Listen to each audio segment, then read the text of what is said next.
8 წელი უკვე მე-9 წელი დაიწყო რაც აქვს ცხოვრობ.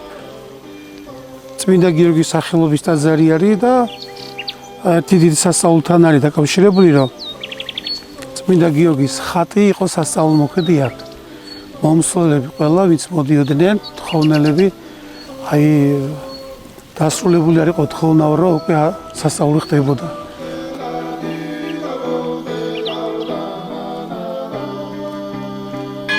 ხასიათი გურულების ყველა ვიცით როგორია, ისეთი თავისუფალი, იუმორით სავსე. სამწუხარო ერთი ის არის, როდესაც მოსახლეობა ბევრი იყო და აი ამ სოფელში ძირითადად დაახლოებით 1200 კომლი ცხოვრობდაო. ნელ-ნელა დაიცალა და თითოეულ აღარ დარჩა და აგერ-აგერ არიან ხალხი და ყველას უსურვებდი იმას, რომ დაუბრუნდნენ ისე ღმერთს, რა თქმა უნდა. იმისგან მოდის ყველაფერი.